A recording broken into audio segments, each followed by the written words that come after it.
Selamat siang, Bapak Irwan dan teman-teman semua. Perkenalkan, kami dari kelompok 3 akan mempresentasikan hasil diskusi kami mengenai difference equation di dalam jurnal Public Debt Dynamics, The Interactions with National Income and Fiscal Policy. Sebelumnya tak kenal maka tak sayang, maka izinkan kami untuk memperkenalkan diri kami terlebih dahulu. Saya Kalika Indira Teta bersama teman-teman saya, Devita Ajeng Kristanti, Ni Ayu Putugaya Trimaheswari, Safa Rehana Nur Imawati, Sabita Widya Kirana, dan Rizky Aditya. Sebelum memulai ke sesi presentasinya, kami akan memberitahu dulu apa sih yang akan kami diskusikan pada hari ini. Jadi yang akan kami diskusikan akan dimulai dari pendahuluan di mana kami akan membahas mengenai awal dari penciptaan model persamaan tersebut, kemudian ke model persamaannya sendiri, klasifikasi persamaan, intisari pemahaman atau insight, dan yang terakhir adalah kesimpulan. Maka dari itu, untuk pendahuluan akan dimulai oleh Safa Rehana. Untuk Safa Rehana, disilakan. Baik, untuk jurnal yang akan kami bahas berjudul Public Debt Dynamics, The Interaction with National Income and Fiscal Policy yang ditulis oleh Vasilois Parakis and Stelios Kotsois yang dipublikasikan oleh Journal of Economic Structures dan pada 2021. Boleh next?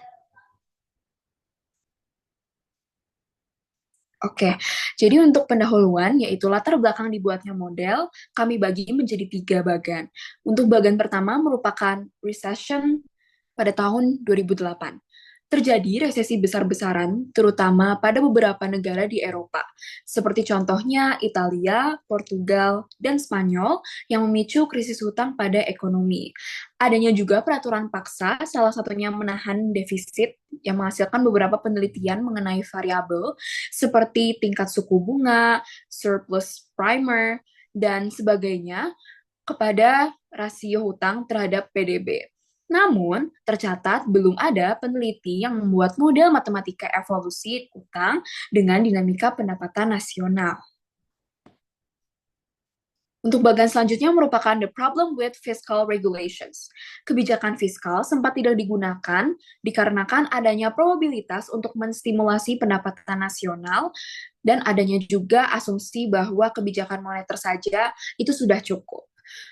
Lalu juga adanya karena ekuivalensi Ricardian yang ada. Tetapi dikarenakan resesi 2008 membuat kebijakan fiskal menjadi kembali digunakan, namun didampingi oleh stabilisator yang harus dibangun.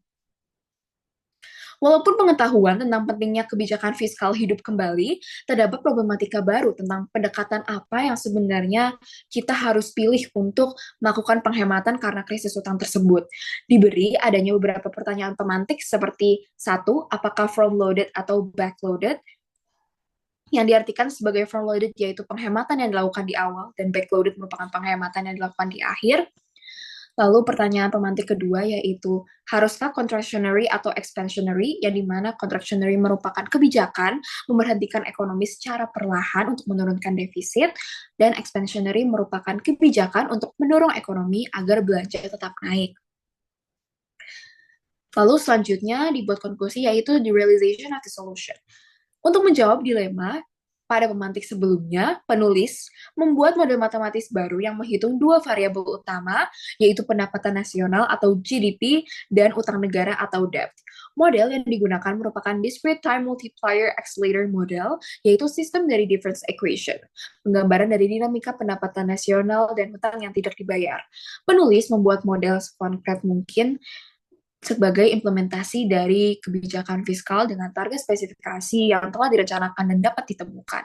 Model yang dibuat mengandung salah satu komponen GDP yang akan kami bahas, yaitu fungsi ekonomi. Maaf, fungsi konsumsi, yang akan dilanjutkan oleh Devita.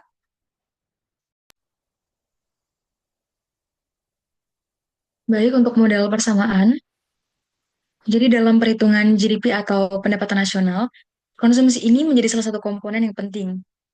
Dalam simulasi model fiskal yang persamaannya kami ambil dari jurnal, konsumsi itu dihitung berdasarkan pendekatan dari Holmes, di mana model ini menawarkan pandangan yang lebih realistis, yaitu bahwa konsumsi seseorang atau rumah tangga pada suatu periode tidak hanya bergantung pada pendapatan yang diterima saat itu saja, tetapi juga dipengaruhi oleh pendapatan yang diterima di periode-periode sebelumnya. Contohnya, 1, 2, bahkan sampai 3 periode yang lalu. Dengan kata lain, terdapat jeda waktu atau lag dalam cara pendapatan memengaruhi konsumsi. Hal ini wajar terjadi karena dalam praktiknya di kehidupan nyata, rumah tangga konsumen biasanya tidak serta-merta menghabiskan seluruh pendapatannya begitu mereka menerimanya. Sebaliknya, sebagian pendapatan bisa saja ditabung, diinvestasikan, atau digunakan secara bertahap sesuai kebutuhan. Oleh karena itu, model ini membantu menjelaskan bahwa perubahan dalam pendapatan tidak langsung berdampak penuh terhadap konsumsi pada periode yang sama, melainkan berefek secara bertahap dalam beberapa periode.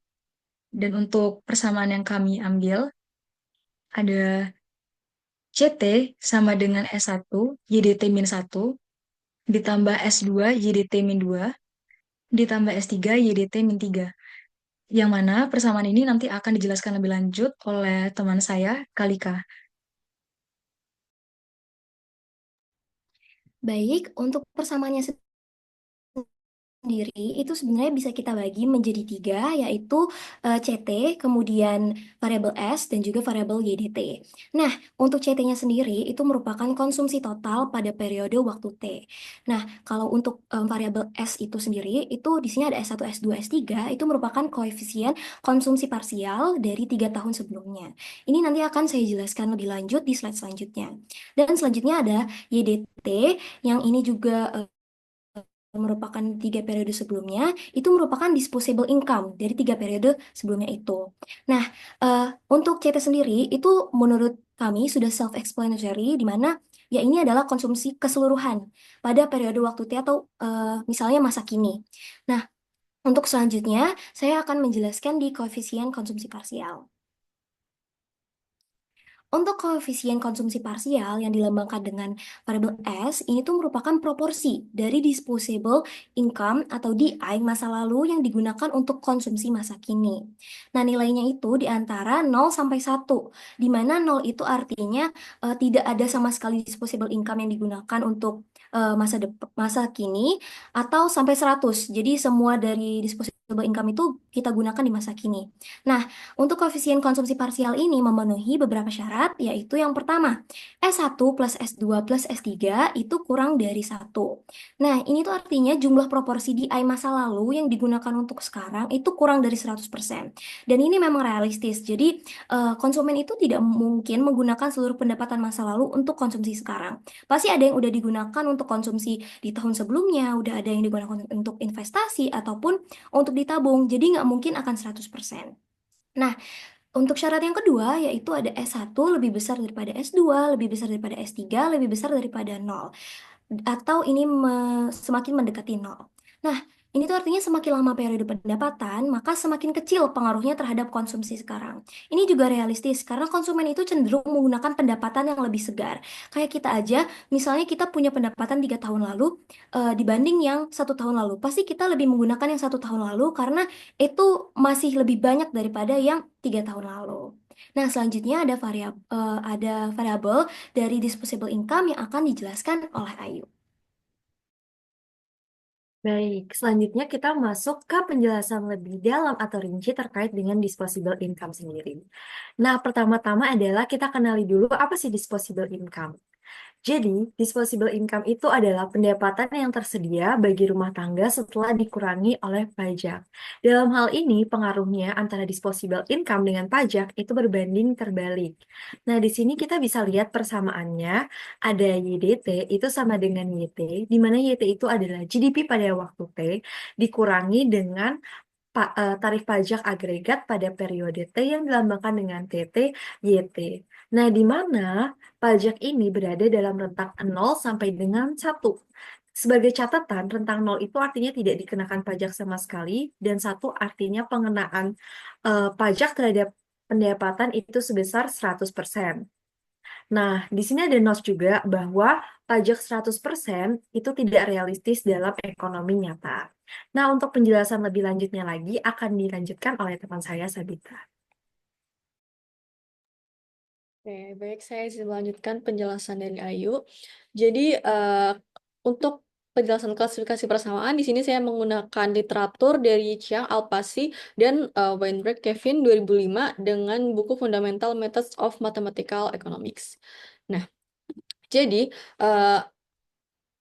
equation tersebut itu termasuk ke dalam order 3 karena persamaan ini disebut berorder 3 karena untuk menghitung konsumsi saat ini, kita harus mengetahui data pendapatan dari 3 periode sebelumnya. Semakin banyak periode sebelumnya yang digunakan, semakin tinggi order persamaannya. Dalam konteks ini, kita bisa mengatakan kita melihat ke belakang sejauh 3 periode waktu untuk memprediksi perilaku konsumsi sekarang. Nah, equation ini juga termasuk autonomous karena persamaan itu disebut autonomous jika terdapat variabel waktu seperti T secara eksplisit dalam bentuk aljabar ruas kanannya. Dalam model konsumsi yang dianalisis tidak ada bentuk eksplisit dari T. Misalnya, tidak ada suku seperti 2T, sin T, atau fungsi waktu lainnya, sehingga persamaan ini termasuk autonomous. Artinya, konsumsi saat ini hanya ditentukan oleh nilai variabel dari periode sebelumnya, bukan oleh waktu itu sendiri. Nah, equation ini juga termasuk non-homogen karena dalam model konsumsi yang digunakan, variabel yang mempengaruhi CT bukan berasal dari C itu sendiri, melainkan dari disposable income pada periode sebelumnya, yaitu YD. Oleh karena itu, meskipun persamaan ini akan menghasilkan 0 jika semua YD bernilai 0, karena inputnya bukan dari variabel dependent, maka model ini dikategorikan sebagai non-homogen.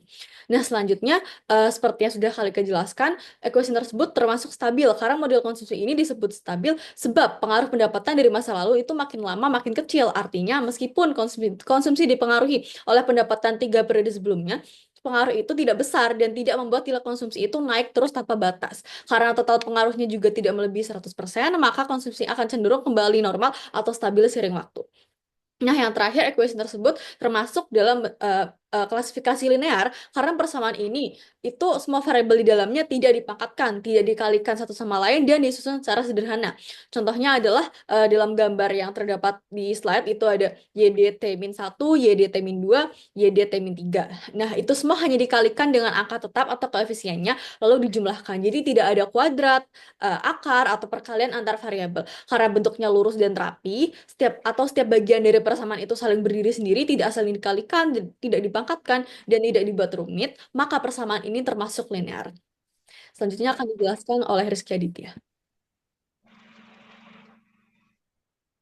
Oke, sekarang kita masuk ke slide intisari pemahaman atau insight dari jurnal ini. Jadi yang pertama, model konsumsi dengan penundaan waktu mencerminkan realitas ekonomi. Keputusan konsumsi masyarakat tidak hanya bergantung pada pendapatan saat ini, tetapi juga pada ekspektasi dan pengalaman masa lalu. Terus yang kedua, ada koefisien konsumsi parsial mempengaruhi jalur pajak dan konsolidasi fiskal. Jika S1 plus S2 plus S3 mendekati 1, maka konsolidasi fiskal atau penyesuaian utang terhadap PDB bisa dicapai dengan beban pajak yang lebih ringan. Lalu yang ketiga, perubahan dalam koefisien konsumsi bisa menjadi instrumen kebijakan tidak langsung. Meningkatkan keyakinan konsumen atau stabilitas ekonomi bisa berdampak pada peningkatan koefisien konsumsi, sehingga mempercepat pemulihan pendapatan nasional. Dan yang terakhir, implikasinya jika konsumsi stabil, maka pajak akan stabil juga. Ketika S1 ditambah S2 ditambah S3 mendekati 1, maka lebih datar. Hal ini dikarenakan konsumsi menjaga besarnya PDB. Tentu sehingga juga tidak perlu terlalu tinggi.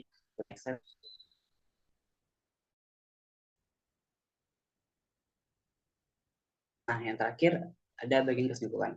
Jadi, fungsi konsumsi dinamis tersebut menjelaskan bahwa pada ini disimbolkan semata-mata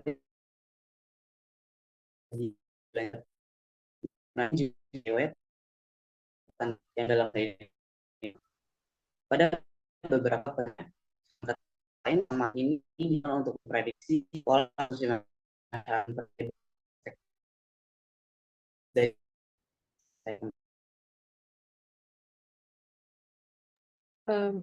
Baik, untuk referensinya itu ada dari Spirakis V. Kosius S 2021 Public Debt Dynamics, dan yang kedua ada dari Fundamental Methods of Mathematical Economics.